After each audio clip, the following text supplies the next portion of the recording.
जय गुरुदेव बच्चों, आपको आज प्रथमा पाठा सत्कर्म एवं धर्म पढ़ा रहे हैं। इसमें सत्कर्म ही धर्म है, इस विषय में प्रकाश डाला गया है। एकदा एक बार विक्रमादित्य नगर भ्रमण समय एकम मरणासन्नम रुग्णम दृष्टवान।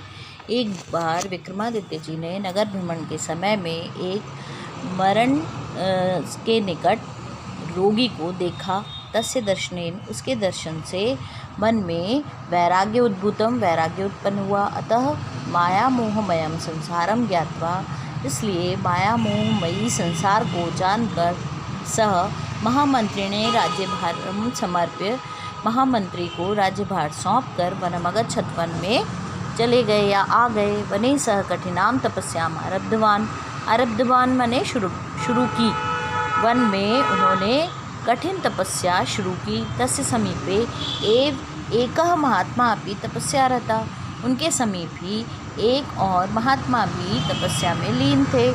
महात्मा तम अवदत्, महात्मा जी ने उनसे कहा, राजन भवान तो यथानीति राजधर्मस्य पालनम करोतु। उन्होंने कहा, हे राजन, आप तो नीतिपूर्वक राजधर्म का पालन करते हैं।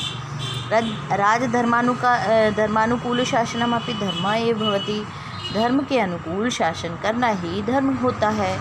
स महात्मा विक्रमादित्यम उपदिष्टवान, इस प्रकार से महात्मा जी ने विक्रमादित्य जी को आदेश दिया, उपदेश दिया। विक्रमः अवदत्, विक्रमा जी ने कहा, नहीं महात्मन तपसा एव परलोकः साध्यते कर्मणा नेति। नहीं महात्मन, तपस्या तो परलोक साधने का साधन है, कर्म से नहीं मिलती परलोक। महात्मा अवदत्, महात्मा जी ने कहा, राजन राज्ञः धर्मः राज्य प्रजापालनम शासनमेव अस्ति। हे राजन, राजा का धर्म प्रजापालन और शासन करना होता है।